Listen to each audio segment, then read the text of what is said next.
Doctor Mario Alejandro Pérez, del Instituto Sinara de la Universidad del Valle, Colombia, y su tema será Conflictos y Justicia Ambiental como línea estratégica de trabajo de la economía ecológica. El profesor Mario Alejandro Pérez Rincón es un economista egresado de la Universidad del Valle, magíster en Economía del Centro de Investigaciones y Docencias Económicas de México y magíster 2004, y doctor PhD 2016 en Ciencias Ambientales con énfasis en Economía Ecológica y Gestión Ambiental de la Universidad Autónoma de Barcelona, postdoctor de la Universidad de Sao Paulo del año 2013. Profesional con una amplia experiencia de trabajo sobre los temas de economía ecológica, conflictos ecológicos distributivos, justicia ambiental, sustentabilidad, comercio internacional y medio ambiente, servicios ecosistémicos, agrocombustibles, evaluación de proyectos y gestión de servicios públicos de agua y saneamiento y de los recursos hídricos, entre otros. Se encuentra vinculado al Instituto de Investigación y Desarrollo en Abastecimiento de Agua, Saneamiento Ambiental y Conservación del Recurso Hídrico SINARA desde 1993 y forma parte del Grupo de Investigación, Comunidad, Ambiente y Sustentabilidad de la Facultad de Ingeniería de la Universidad del Valle, del cual es profesor titular. Actualmente es el presidente de la Sociedad Andina de Economía Ecológica y director del Doctorado Interinstitucional de Ciencias Ambientales de la Universidad del Valle. Por favor, profesor, puede continuar. Bueno, muy buenos días a todos y a todas, los que están presentes por acá. Bueno, aquí vamos a entrar a trabajar un tema, digamos, más recientemente abordado por la economía ecológica. De alguna manera es una deuda de la economía ecológica. La anterior exposición, pues, nos dejó importantes reflexiones sobre todo después de que se terminó y que nos congregamos ahí varios de los que trabajamos economía ecológica. Un debate interesante la anterior exposición. Ahorita vamos a abordar el tema de la justicia ambiental como una línea estratégica de la economía ecológica y, digamos, vamos a abordar un temita más metodológico también dentro de ello, cómo evidenciar las injusticias ambientales. Bueno, entonces, este es el índice de la presentación. Primero vamos a hablar sobre sostenibilidad y la economía ecológica, justicia ambiental y conflictos ambientales, alcances y dimensiones de la justicia ambiental. Digamos que es un tema importante para conocer, digamos, esos alcances de esa justicia ambiental y mirar en esa perspectiva, digamos, las herramientas mismas para mostrar, medir y analizar las injusticias ambientales, y dentro de esas herramientas pues aparecen los mapas, indicadores biofísicos, indicadores monetarios también, indicadores de concentración y acaparamiento de recursos y unas conclusiones. Entonces, como vemos acá, digamos, esta es una parte más conceptual y la otra es una parte más metodológica de aplicación que es importante pues considerar, porque si uno va a hablar de injusticias ambientales pues hay que tratar un poco también de evidenciarlas. Entonces, partamos de estos dos frentes de la sostenibilidad.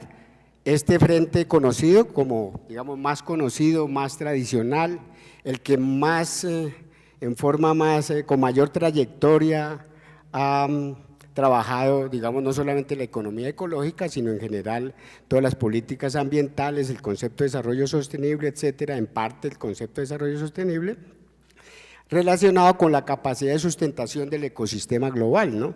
Entonces, digamos, que debe sostenerse es el mejoramiento de la calidad de vida humana dentro de restricciones ambientales. Entonces, las restricciones ambientales son una limitante precisamente para alcanzar esa sustentabilidad, y el tamaño de la economía no puede sobrecargar las capacidades de la biosfera, las funciones y servicios ambientales.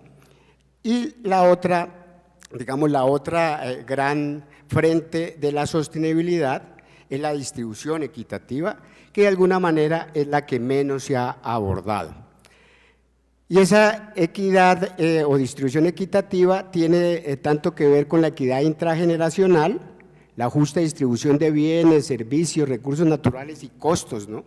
También es muy importante tener en cuenta costos ambientales en la misma generación, y aquí hay que identificarla de manera clara tanto entre países como entre grupos de personas o grupos de población.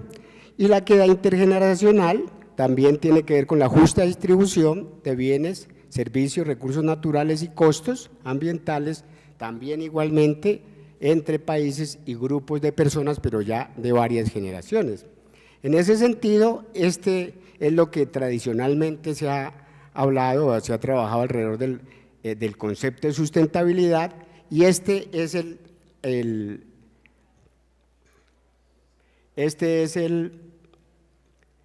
que tiene que ver con la justicia ambiental o la equidad.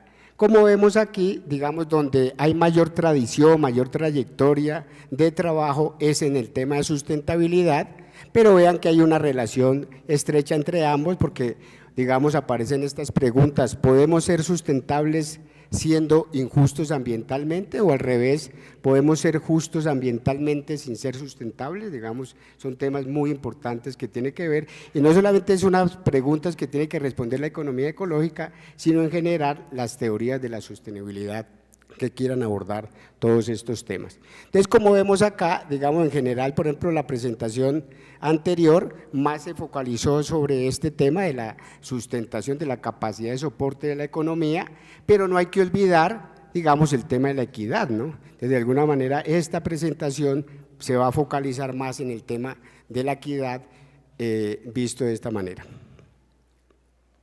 ¿Cuáles han sido las preocupaciones de la economía ecológica en general? Por un lado, las preocupaciones de la economía ecológica y los objetivos en general es la escala o el tamaño del subsistema económico frente a la biosfera, y por otro lado, una preocupación importante es la velocidad del uso de los recursos naturales y la producción de contaminantes frente a la capacidad de los ciclos naturales. Entonces, son dos preocupaciones centrales: una la escala y la otra el tema de la velocidad, que de alguna manera también está relacionada con la escala. Digamos, esto es lo que tiene que ver con ese concepto de sustentabilidad como una de las preocupaciones centrales de la sustentabilidad. Y la otra preocupación de la economía ecológica, y aquí es muy importante tener en consideración que no es una preocupación de toda la economía ecológica. La economía ecológica no es homogénea, no es una escuela homogénea, ¿no es cierto? Aquí es muy importante entender que estas preocupaciones asociadas a la distribución de bienes ambientales y de su flujo de beneficios y costos, ¿no es cierto?, es la preocupación de una escuela de la economía ecológica, más de unos que de otros, ¿no? Eso es un elemento central a considerar. Y aquí, digamos, el tema central tiene que ver con la justicia ambiental o la equidad, y un elemento importante a resaltar aquí es que la mayor parte de los trabajos y de las preocupaciones de la economía ecológica en el tema de equidad han hecho trabajos más alrededor de los países, del intercambio ecológicamente desigual, de los términos de intercambio, el comercio internacional, etcétera, y mucho menos trabajos sobre grupos sociales, ¿no es cierto? Entonces, recordemos que si vamos a estar preocupados por la equidad, ¿no es cierto?, por la justicia ambiental, es muy importante esa preocupación, ubicarla en contextos específicos de grupos sociales. Digamos, esta es una deuda tradicional de la economía ecológica que, digamos, es una deuda que se está saldando recientemente con los trabajos ahora. Y aquí es muy importante también considerar otro aspecto. Digamos, la economía ecológica no puede trabajar sola en estos aspectos, tiene que juntarse con otras ciencias, digamos, otras profesiones que trabajan estos temas, porque el background y el marco conceptual de la economía ecológica no es lo suficientemente sólido para resolver todos estos temas de equidad sobre todo. Entonces, aquí tenemos que trabajar obviamente con la ecología política, con la economía política y con la ciencia política, porque aquí hay temas de poder que realmente, si no abordamos esa realidad, ese análisis bajo la perspectiva no solamente de la economía ecológica, sino de estas otras ciencias, pues nos quedamos cortos. Veamos entonces ahorita, sintetizando como las bases conceptuales de la economía ecológica, tanto epistémicas como éticas. Un elemento importantísimo de la economía ecológica es que es pluralista y es interdisciplinaria. De alguna manera esto es una respuesta a la presentación anterior, donde la presentación anterior de alguna manera nos hacía un llamado para economizar la ecología. Nosotros el llamado que hacemos, y recordemos la presentación de Eric Gómez, ¿no es cierto?, es hacia ecologizar la economía, que es una visión más interdisciplinaria, más transdisciplinaria. Independientemente del lenguaje del poder, porque ese es un tema central, digamos, si quedamos atrapados por el lenguaje de la economía, perdón, quién sabe si logramos salir de esta encrucijada. Creemos nosotros más desde la economía ecológica que la idea es precisamente la transdisciplinaridad, ¿no es cierto?, y el pluralismo, ¿no es cierto?, metodológico y conceptual, en vez de quedarnos atrapados por el lenguaje, digamos, del poder, que es el lenguaje de la economía y de las matemáticas también, ¿no es cierto?, que eso es muy importante también considerar. Digamos, no todo lo científico no todo lo científico tiene que ser matemático. Eso es un tema también importante en el mensaje que yo quiero darles, y que en general la economía ecológica y otras ciencias también abordan, como las humanidades, ¿no?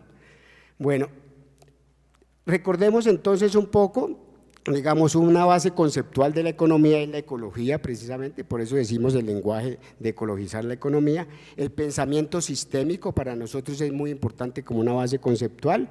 La sociedad, vemos la sociedad como un sistema abierto, ¿no es cierto?, y la economía como un sistema abierto, y vemos jerarquías, ¿no?, una jerarquía desde la naturaleza con unas leyes específicas que nos están determinando la capacidad, digamos, de crecer, la capacidad de usar los recursos naturales, etcétera, y eso es muy importante, entender esas lógicas y esas leyes de la naturaleza.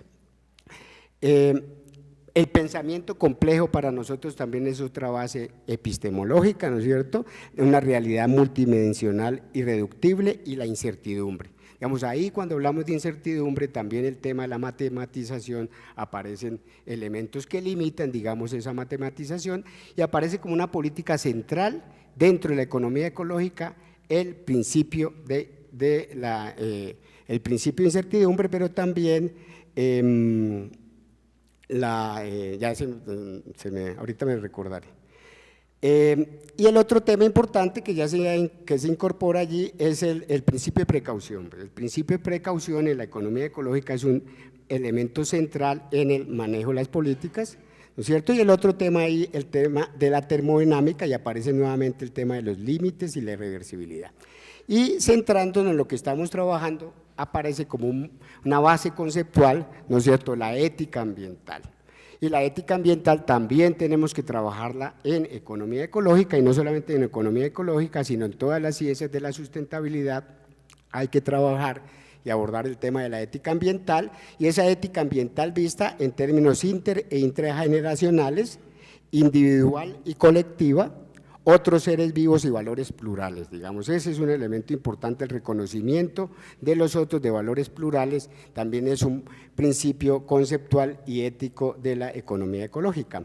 Y esto tiene que ver, obviamente, con la justicia ambiental, y en la justicia ambiental están los lenguajes de valoración, ¿no es cierto?, como un elemento importante. Precisamente eso tiene que ver con los valores plurales y las asimetrías de poder, que en últimas es la política. Por eso es tan importante, digamos, y nosotros de alguna manera el llamado también es a que la economía ecológica se llame economía ecológica política, digamos. Nosotros la toma de decisiones y las injerencias que queremos hacer, digamos, se desarrollan en el marco de la política. Por eso el llamado aquí es a la politización, digamos, de la economía ecológica, tanto por la equidad como a través de la sustentabilidad, y por eso decimos que la justicia ambiental debe ser un enfoque estratégico de la economía ecológica, y en ese sentido también la ética ambiental debe ser una base conceptual de la economía ecológica y de las otras ciencias de la sustentabilidad. Entonces entremos a ver qué es la justicia ambiental, habiendo definido la importancia estratégica de la justicia ambiental. Los orígenes de la justicia ambiental, digamos, si entendemos, porque aquí es un elemento muy importante, si entendemos como la justicia ambiental, como la preocupación por la capacidad de soporte del ambiente, pues de alguna manera podemos irnos bien lejos, hasta finales o principios del siglo XX, pero aquí, digamos, la preocupación es por, en el caso de la justicia ambiental específica, en este caso, por el tema de la equidad en el acceso a los recursos y a la contaminación, digamos, por parte de los seres humanos. Entonces, los orígenes tenemos de la justicia ambiental vista de esa manera, como la discriminación, ubicación de vertederos, la discriminación de ubicación de vertederos de residuos tóxicos y empresas contaminantes, la aplicación desigual de la ley ambiental y la exclusión de la gente afro en toma de decisiones ambientales, digamos. Esto es un concepto de Chávez y digamos en la historia un elemento, un hito histórico, un hecho histórico importante es en el 83 en Estados Unidos, los afroamericanos pobres del área rural de Warren County en Estados Unidos se oponen a la construcción de un relleno cerca de sus casas, esto está citado por digamos estos estudiosos de la justicia ambiental. Y otro hito histórico importante, en el 87 el informe del gobierno de Estados Unidos mostrando que minorías sufrían mayores riesgos ambientales y para su salud por actividades tóxicas y contaminantes. Esto es lo que se ha denominado racismo ambiental. De alguna manera en esta revisión histórica decimos que la justicia ambiental nace como racismo ambiental, pero después se va ampliando, se amplía ya no solamente hacia la distribución equitativa de cargas ambientales, sino hacia la apropiación de bienes y servicios ambientales por parte de países o grupos de la población, y ya no solamente hacia comunidades afrodescendientes, sino en general hacia comunidades étnicas y pobres, y uno puede extender eso hacia todo tipo de comunidad, un tema importante de preocupación. ¿Y ahora qué son los conflictos ambientales? ¿No? Entonces, los conflictos ambientales, digamos a partir del proyecto IYOL que lidera Joan Martínez Alier, son luchas sociales generadas por los efectos de la contaminación o por los sacrificios causados por la extracción de recursos naturales. Pueden verse también como luchas contra las injusticias ambientales, ahí se conecta, digamos, conflictos con injusticias, las cuales adoptan una gran visibilidad pública, pues presuponen acciones colectivas. Digamos, para este enfoque, la acción colectiva es la que condiciona la aparición o la existencia de un conflicto ambiental. Si no hay visibilización, digamos, de esa injusticia, pues no se convierte en conflicto ambiental desde este punto de vista, ¿no? Se producen también por la lucha entre modelos de desarrollo, modelos de vida, cosmovisiones y valores, y ese es un elemento central. Digamos, aquí no nos focalizamos solamente sobre el tema de apropiación de ciertos servicios ecosistémicos, sino el tema se extiende mucho más hacia modelos de vida, modelos de desarrollo, cosmovisiones y valores, digamos, relacionados con diferentes actores económicos y sociales. Y también decimos que hay diferentes escalas de concreción de los conflictos ambientales, uno es más micro y la concreción se da por servicios y bienes ambientales, y uno más macro por territorios y ecosistemas. Un ejemplo concreto es las hidroeléctricas. Las hidroeléctricas, la gente lucha y pelea no por un servicio ecosistémico en particular, sino por la, digamos, expulsión de muchas de esas comunidades o la apropiación de un gran territorio, un gran ecosistema por parte de una actividad económica. La minería también puede ser otro ejemplo, etcétera, digamos. Entonces, hay una focalización, objetivación micro asociados a servicios ecosistémicos o bienes ambientales, pero también una visión más macro por territorios, y la gente, los conflictos se generan, digamos, en todo ese escenario.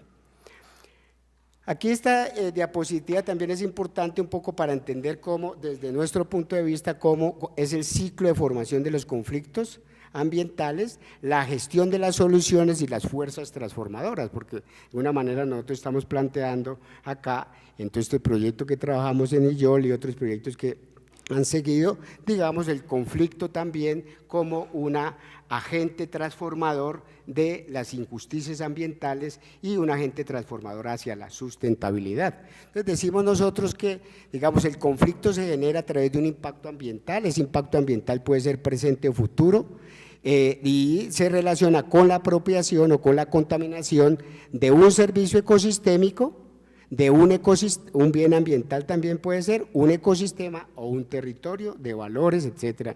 Entonces, digamos, se origina a partir de aquí, pero muchas veces los impactos ambientales no generan problemas ambientales. El cambio climático es un ejemplo claro, ¿no? El cambio climático viene sucediendo hace mucho tiempo, pero realmente se convirtió en un problema ambiental cuando la sociedad magnificó, identificó eso de manera clara, que generaba unos impactos que cambiaba su salud, los afectaba su bienestar, etcétera. Entonces, debe haber un grado de conciencia por parte de las comunidades, de los actores afectados, para que se convierta en un problema ambiental.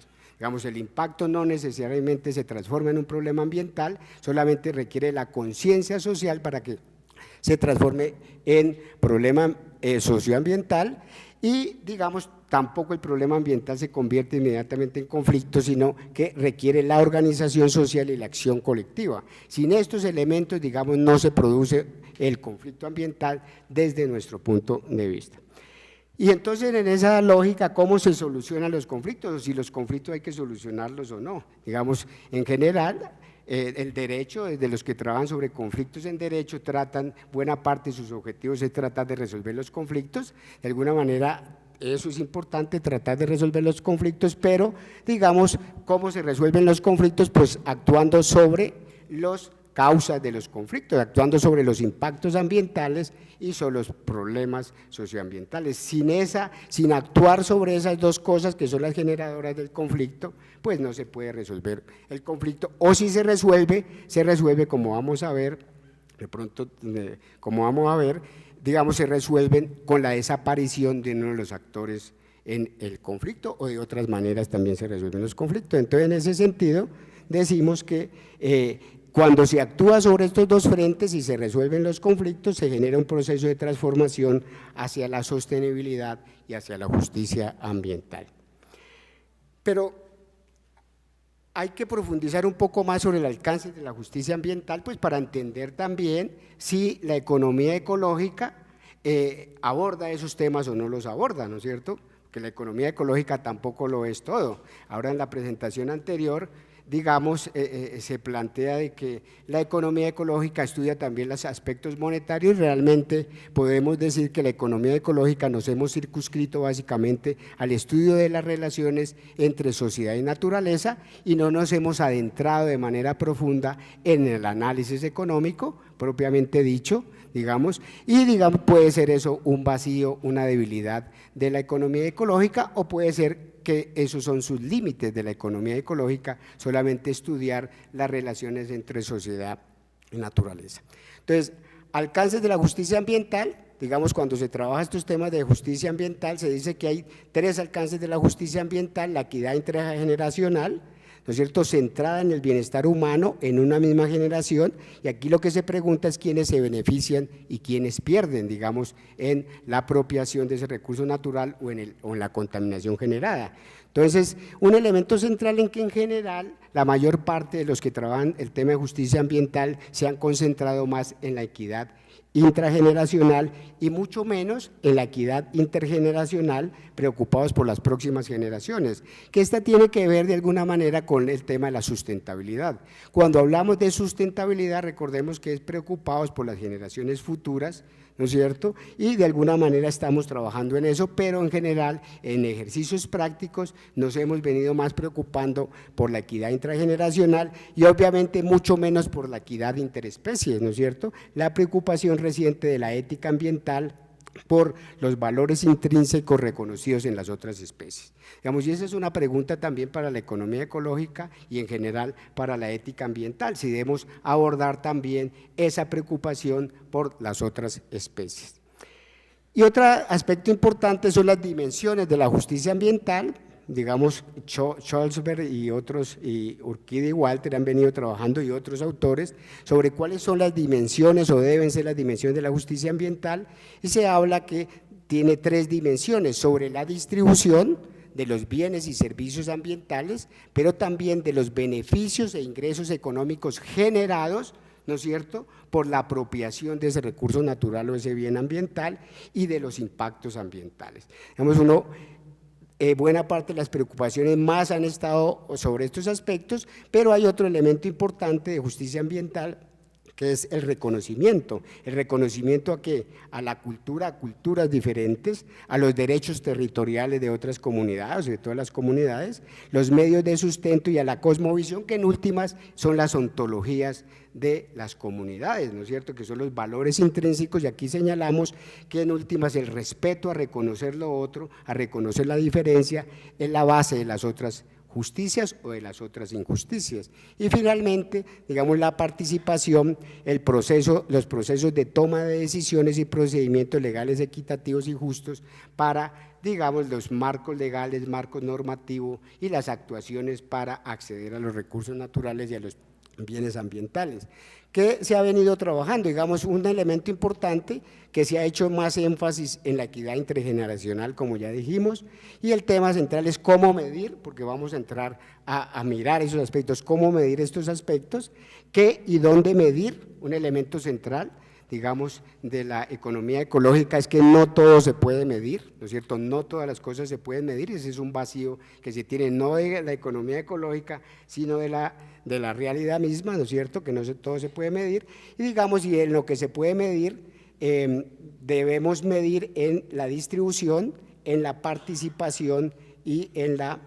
reconocimiento. ¿En dónde debemos medir? En países, en regiones y en grupos sociales, ¿no es cierto? Digamos, el mensaje es que necesitamos, digamos, esos elementos, desarrollar esos elementos para ello. Digamos, tradicionalmente se ha medido, cuando hablamos de servicios ecosistémicos, se ha medido más en la distribución y sobre todo en los servicios de abastecimiento o de provisión. Y en impactos ambientales se ha medido a través, digamos, la economía ecológica tiene una vertiente importante a través de tratar de medir los pasivos ambientales generados por las empresas o las actividades económicas generadoras de impacto ambiental. Ahí, digamos, se recurre de alguna manera al tema de monetarización, digamos, de esa medición de los pasivos. Y cuando aparecen escalas mayores del impacto, digamos, territorios, ecosistemas, paisajes, pues el tema es un poco más complejo de medir. Bueno, entonces entremos al tema de las herramientas para evidenciar las injusticias ambientales, y un elemento importante es para qué esas herramientas, para qué queremos y necesitamos desarrollar herramientas para medir o evidenciar esas injusticias ambientales. Aquí hacemos una lluvia de ideas. Una es promover como asunto político el tema de las injusticias ambientales, es decir, visibilizar el impacto ambiental de las comunidades, ¿no es cierto?, relacionadas con proyectos. En ese sentido, vean que yo no necesito monetarizar para medir pasivos ambientales, porque yo los puedo medir por el impacto en la salud, etcétera, digamos, cantidad de elementos de este tipo.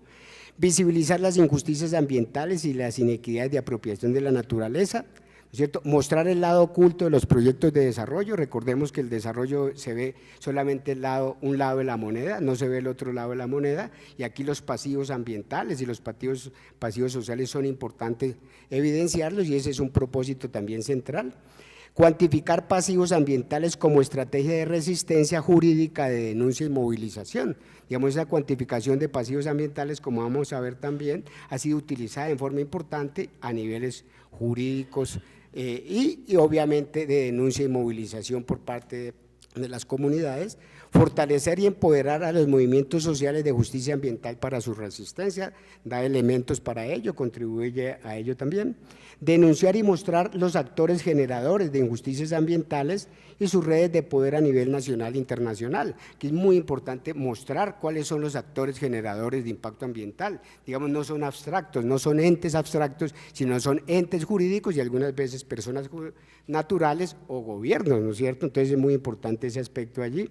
Identificar a los grupos afectados por los proyectos de desarrollo, buscar aliados para la justicia ambiental y la sustentabilidad entre la sociedad civil y las instituciones del Estado a diferentes niveles, porque es muy importante señalar que no todas las instituciones del Estado juegan el mismo rol. Los municipios últimamente están jugando un rol importante de organizaciones de justicia ambiental y hay que buscar esas alianzas también para la resistencia. Y finalmente evidenciar que el modelo de desarrollo y especialización productiva afecta al país como un todo y obviamente a diferentes o a específicos grupos sociales. Entonces, digamos, vamos a mirar qué herramientas utilizamos algunas que recomendamos, pero digamos hay muchas más, para evidenciar esas injusticias ambientales y la conflictividad. Los mapas que son tradicionales y el IYOL y el EYATLAS también, digamos, buena parte de su objetivo es mostrar con mapas, como vamos a ver también, indicadores biofísicos de sustentabilidad fuerte, que esta es una herramienta más de la economía ecológica, indicadores monetarios de valoración económica de pasivos ambientales, más una herramienta de la sustentabilidad débil, y en ese sentido recordemos todo el debate de si se debe valorar o no se debe valorar. Nosotros consideramos que aquí que puede ser una estrategia importante para la lucha, para mostrar los pasivos ambientales o para la compensación, el cobro, etcétera. Digamos, la lucha jurídica se vuelve muy importante. Indicadores de concentración y acaparamiento, que son indicadores que hay veces nosotros no, digamos que pertenecen más a otras escuelas o a otros campos estadísticos, pero que, como vamos a ver, nos ayudan mucho a evidenciar esas injusticias ambientales. Entonces, veamos los usos y utilidades de la cartografía. Entonces, recordemos esta frase del profesor Martínez Alier: el Atlas de Justicia Ambiental o de Injusticias Ambientales es una contribución para todo el movimiento global de justicia ambiental. Los ponemos ordenadamente en la web para que no se pierdan y para que alimenten el movimiento por la justicia ambiental. Entonces, recordemos este Atlas Global de Justicia Ambiental, en esta página web pues la consiguen. En estos momentos más o menos hay 1.842 conflictos documentados, la idea es llevar como a 3.000 conflictos o un poquito más, ¿no es cierto? Y aquí los evidenciamos de alguna manera por todo el mundo. Y por todo el mundo no tanto, porque depende un poco de los equipos de trabajo que uno tenga o que el proyecto tenga en las diferentes partes del mundo. Lo que quiere decir, aquí en Norteamérica debe haber mucho más conflictos ambientales, pero digamos el equipo de trabajo no tiene tantos socios por allá. Aquí tenemos exceso de socios, digamos, puede ser así, o exceso de conflictos, no sabemos, pero yo creo que más exceso de conflictos. En el caso de Brasil, por ejemplo, hay una subcuantificación de los conflictos porque hay otros datos de otras fuentes que se acercan. Fiocruz, por ejemplo, tiene un trabajo donde ellos solos tienen 500 y pico de conflictos relacionados con el tema de salud pública. África pues también tiene estos conflictos, etcétera. Europa también, la India porque hay un socio importante, pero también porque hay muchos conflictos. Y en la China hay un vacío importante, no porque no haya conflictos, sino porque no hay socios, y también es más difícil visibilizar esos conflictos. El régimen también, digamos, limita un poco esas cosas. Y aquí, como vemos, América Latina pues y los países andinos pues estamos llenos de conflictos. Entonces, un propósito central es visibilizar esos conflictos ambientales. Veamos aquí toda la zona andina llena de conflictos: Colombia 122, Perú 70, Brasil 69, Ecuador, etcétera. Digamos, entonces un elemento importante de esta mapificación también y del Atlas y de este trabajo es en últimas mirar la conflictividad ambiental de manera más agregada. Cuando uno se focaliza en un solo conflicto, hay veces se pierde el contexto, uno digamos un poco parecido a que si quieres estudiar el bosque no puedes estudiar solo el árbol, el árbol te da una información, pero es necesario tratar de evidenciar la dinámica y la realidad de esa conflictividad ambiental a nivel mundial, y ese es uno de los propósitos, y esos mapas pues tratan de visibilizar ello. Otra manera también es en el Atlas de injusticias ambientales, se mete uno en cada uno de los casos y aparecen fotos, aparece información muy importante, porque digamos esta se asienta mediante un formulario donde hay una descripción. Aquí se describe el conflicto y esta es una foto muy evidente, digamos, de la mina de Yanacochas en Perú, digamos, de la magnitud del impacto ambiental o el deterioro o el uso del territorio y de los servicios ecosistémicos en esa zona. Digamos, entonces uno se mete a esos conflictos y aparecen todo este tipo de fotos en las fichas de cada uno de ellos. Digamos, aquí la cosa lógica es que uno en el mapa o a través directamente pues, de la página, uno le da clic aquí a cada conflicto de eso y aparece la ficha y ahí encuentra uno, digamos, mayor información. Para visibilizar también los conflictos, vea, estos son los conflictos de Brasil desde el Observatorio de los Conflictos Ambientales de Minas Gerais, digamos una cantidad de conflictos solo en Minas Gerais, ¿no es cierto? En la India esa cantidad de conflictos relacionados con diferentes elementos, entonces se cumple ese papel de visibilización de esos conflictos. Otro aspecto importante es establecer interrelaciones, ¿no? Es que interrelaciones tenemos aquí, digamos, los conflictos mineros en América Latina, y aquí hay una descripción, digamos, de todos esos conflictos mineros, y aquí lo relacionamos con ¿qué? Con las fronteras, digamos, los límites de la seguridad del acceso a agua para consumo humano, que es lo rosado, ¿no es cierto? Entonces vemos de alguna manera que hay muchos conflictos que se cruzan, digamos, con ese mapa de los límites de esa seguridad del agua, y aquí con los hotpots de biodiversidad, entonces vemos también cómo coinciden precisamente esos conflictos mineros con esos hotpots de biodiversidad. Aquí hay otro mapa de interrelaciones, el fracking, ¿no es cierto? Aquí que relacionamos, digamos, el fracking en Norteamérica incluyendo México, ¿no es cierto? Y juntamos aquí con las vacías, la parte de las vacías, el estrés de agua, ¿no es cierto? Estas son las zonas con fracking, ¿no es cierto? Y el estrés, estas son zonas con fracking de esquistos, ¿no es cierto? Y también de petróleo, de gases y de petróleo, y lo relacionamos o se relacionan aquí con el estrés, las bases, digamos, las cuencas hidrográficas, ¿no es cierto?, relacionadas con mayor estrés hídrico, y vemos de alguna manera que hay una preocupación grande de que las zonas con fracking, digamos, coinciden con esas zonas de estrés hídrico, pues obviamente van a repercutir de manera importante allí. Aquí también se puede usar como un instrumento de denuncia. Aquí es el mundo en peligro, el planeta Chevron, ¿no es cierto? Recordemos que aquí en Ecuador pues hay una demanda gigante contra Chevron por digamos, el deterioro de la selva amazónica, ¿no es cierto? Y entonces aquí aparece el planeta Chevron, ¿no es cierto?, con cantidad, el peligro del planeta, digamos, del mundo de la Chevron, digamos, entonces con diferentes casos donde se evidencian conflictos importantes, ¿no? Entonces también es un elemento de denuncia.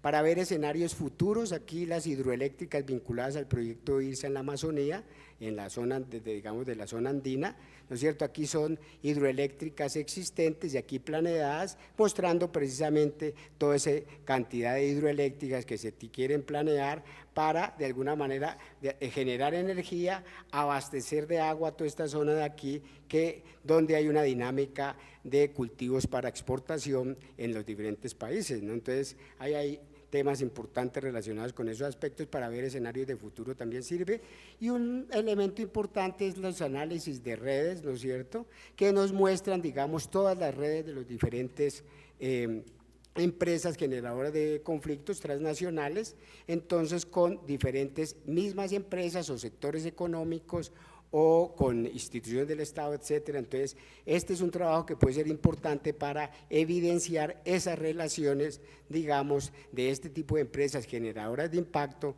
o generadoras de conflictos entre ellas mismas con otros sectores, etcétera, ¿no? Entonces, ese es un elemento importante también para difundir en los medios. Aquí vemos cómo, digamos, diferentes medios o este trabajo de creación de un mapa de conflictos ambientales se ha difundido por buena parte de los medios de comunicación mundiales y ha sido importante en ese sentido.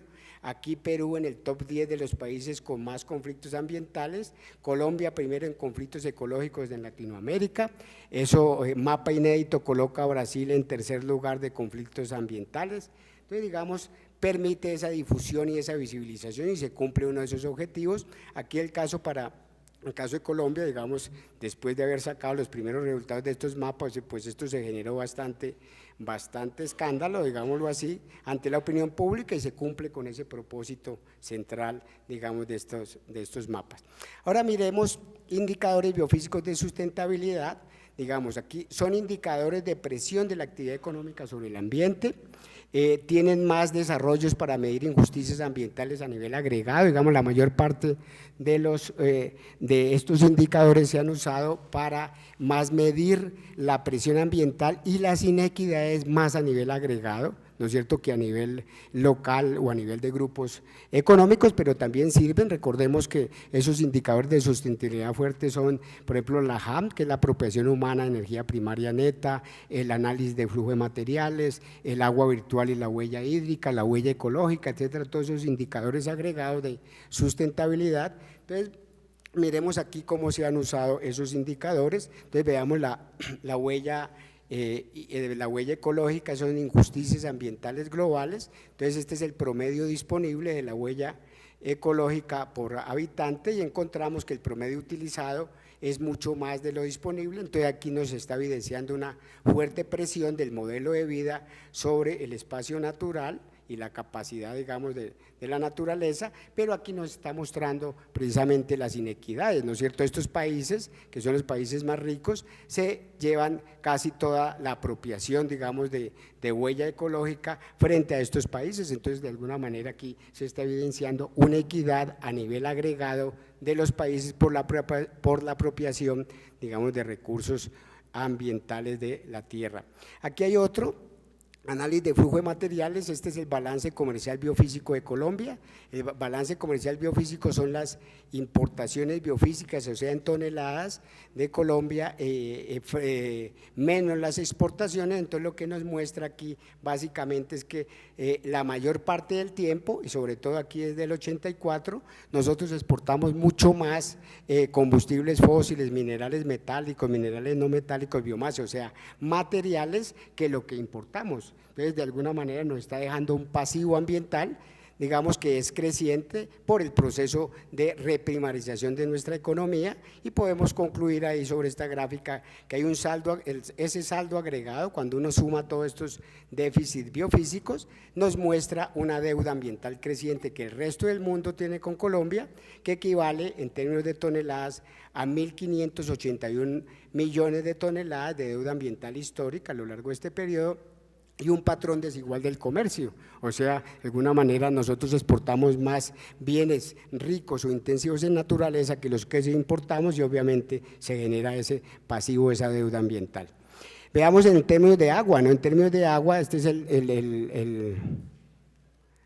el balance hídrico, digamos aquí para dónde va el agua de Colombia. Este es el balance externo de agua virtual. Estas son las exportaciones de agua virtual o de huella hídrica, y esta de aquí negra son las importaciones, y esta es la diferencia entre uno y otro, que encontramos que salen de Colombia a través del comercio internacional 388 gigametros cúbicos de agua, que cada gigametro equivale a 1.000 millones de metros cúbicos. O sea, el patrón de comercio de nosotros en bienes agrícolas es un patrón, digamos, deficitario de agua, que genera obviamente una presión y una contaminación sobre el recurso hídrico, ¿no?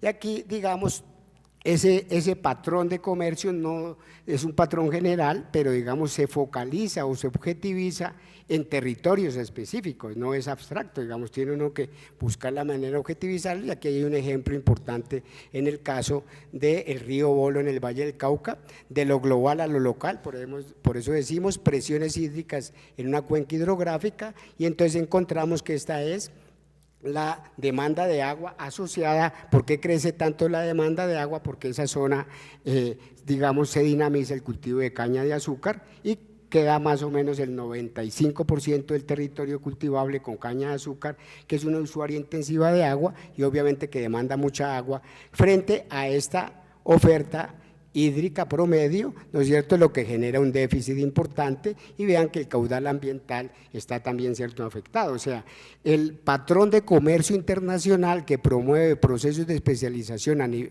intensivos en naturaleza a nivel nacional se objetivizan en un territorio específico, generando los impactos y el pasivo ambiental en esos territorios, ¿no? Aquí vemos también otra manera de analizar, digamos, esos efectos a nivel mundial, el flujo de ahorro de agua por el comercio agrícola a nivel internacional, y miremos los indicadores monetarios, digamos, que también nos sirven para valorar económicamente los pasivos ambientales y útiles para esos procesos jurídicos en la gestión de conflictos y de alguna manera para compensaciones económicas. Veamos ejemplos importantes, estos del proyecto IOL y de Joan Martínez Alier, ¿no es cierto? Juicios internacionales por pasivos ambientales, el caso Chevron Texaco. Un juez de Sucumbíos emite sentencia que obliga a pagar a 9.500 millones por deterioro de la selva amazónica y sus comunidades, obviamente que tuvieron que valorar todos esos impactos ambientales en dinero. La British Petroleum en el Golfo de México se obliga a depositar una fianza de 20.000 millones para afrontar parte de las responsabilidades por el rompimiento, pues, de esa plataforma.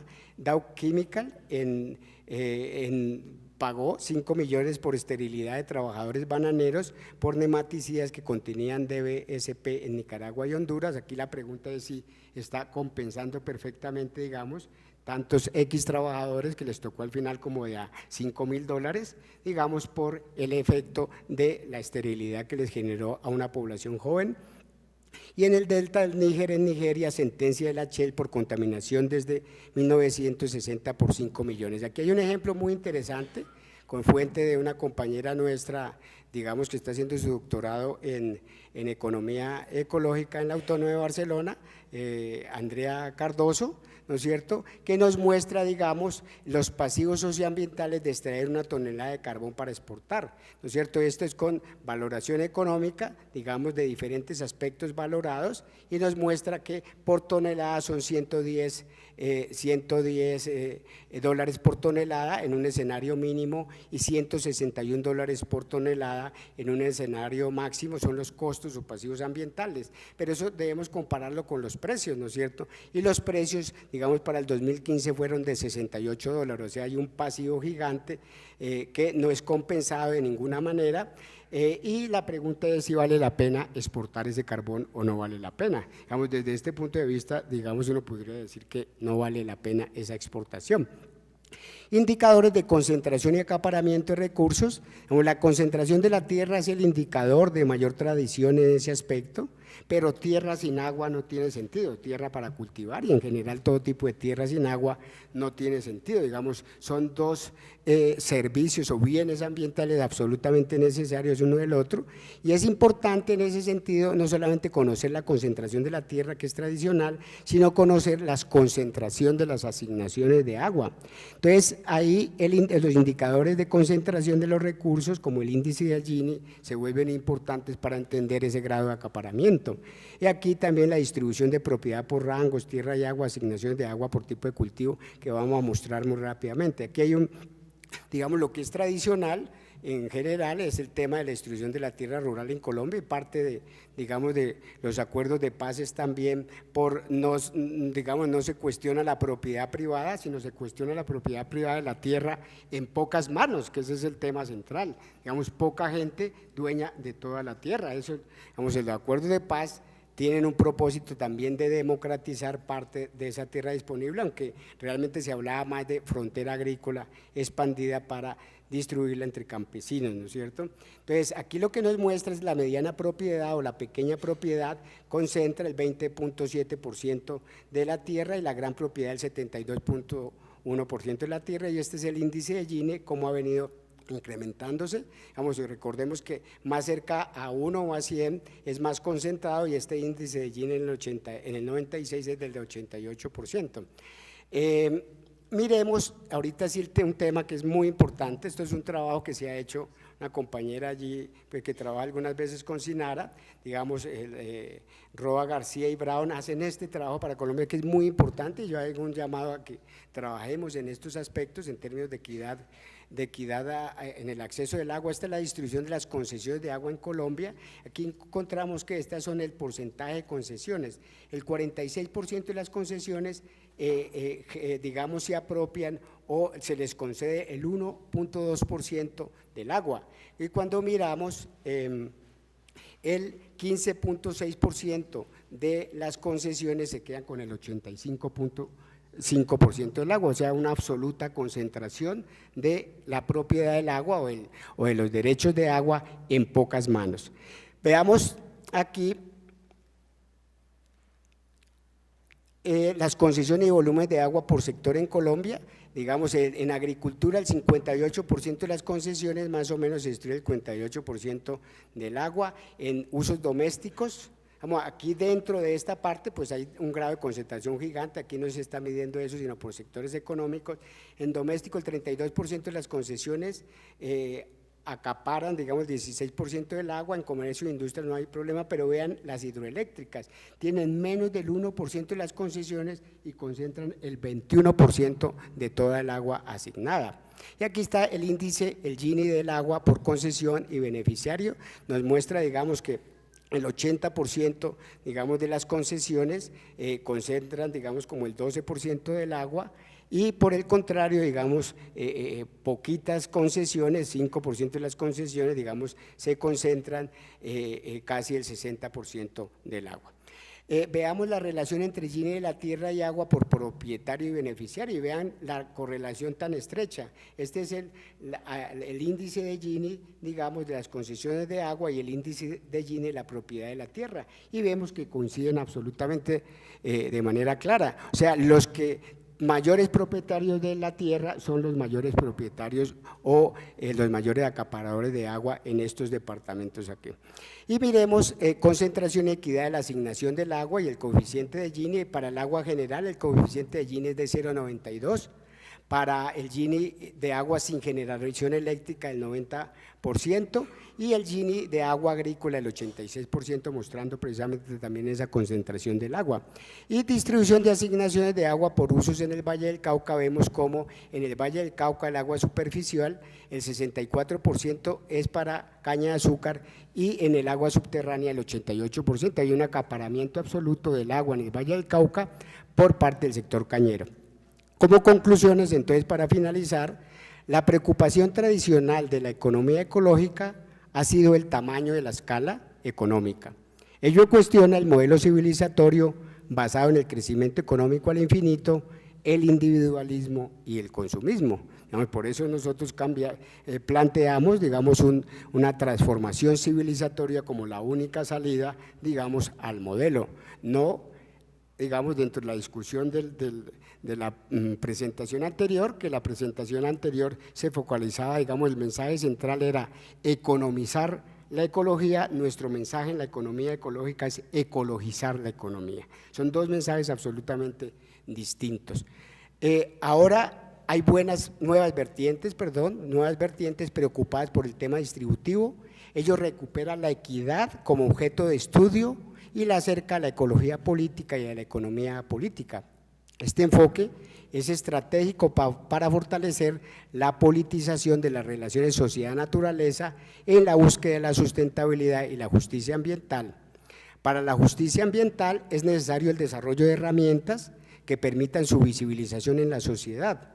Esto además ayuda al empoderamiento de las comunidades, al fortalecimiento del movimiento global por la justicia ambiental y a la identificación de generadores de conflictos y de afectados, entre otras cosas.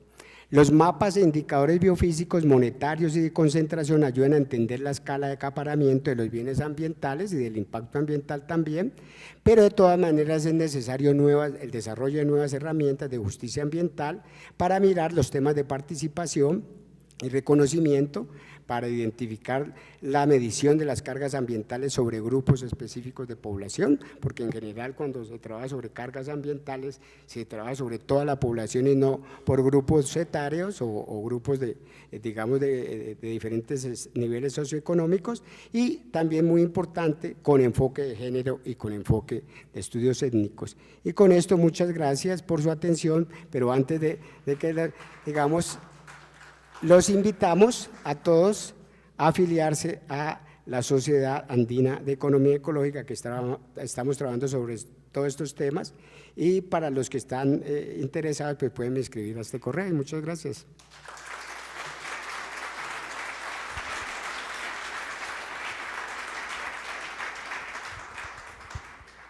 Muchísimas gracias al profesor. Debido a cuestiones de tiempo, pues tuvimos que recortar las cantidades de preguntas, en este caso son bastantes y solo escogimos 2 preguntas para hacerles al profesor directamente. Entonces, la primera pregunta es: ¿de qué manera la cuantificación de pasivos ambientales, indicadores biofísicos constituyen una herramienta para medir injusticias ambientales en términos de resistencia jurídica, de denuncia y movilización? Digamos, en general,